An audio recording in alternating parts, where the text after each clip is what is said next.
Let's look carefully at some student work from number 5. Which inequality is not true? Take a look at work from student A and student B and think to yourself, which student's work do you agree with? Who accurately found the inequality that is not true? When you made your decision, write your letter down for the student you agree with and take notes on why you agree.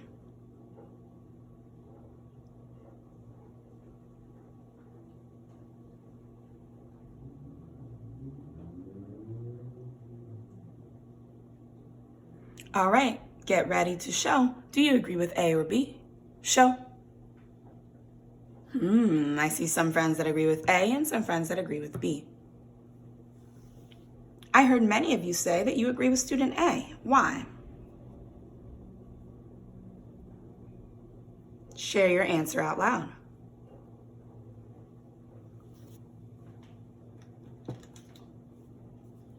I heard you say that you agree with student A because student A did a few things to make sure that their answers were accurate and made sense. Student A represented for every single answer choice so that they could find out which inequality is not true. That's super smart. Whenever we're solving problems that are multiple choice, it is so important to represent for and think through every answer choice because that helps us make a decision about which answers make sense and which answers could be correct. How is that different from what student B did?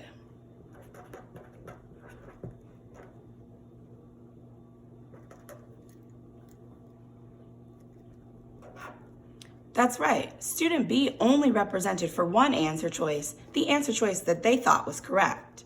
That means they didn't get to think through these other options, which could have answered their question. What else? What else did student A do to help them figure out that 5-6 greater than 8-6 is not true?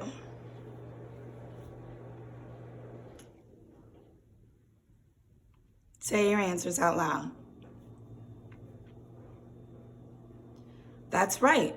I noticed that student A represented for every answer choice and made sure that their representations included holes that were the same size and stacked neatly on top of each other to compare easily. Why is that important? That's right. That's so important because we have to compare with holes that are the same size, and we can stack them neatly on top of each other so that we can easily see which fraction covers more space. How is that different from what student B did?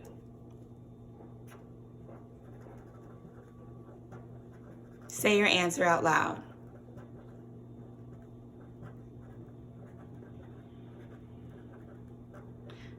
That's right. This student did not represent holes that were the same size, and they weren't stacked neatly on top of each other. For that reason, student B thought that 2/3 looked to be the same size as 1/3 and decided 2/3 is greater than 1/3 is not true. Today, as you continue to represent, remember that when we're working with multiple choice, we have to represent and think through every answer choice. And when we're comparing fractions, it is so important to represent fractions that are in same sized wholes, stacked neatly on top of each other, so that we can see which fraction covers more space out of the whole.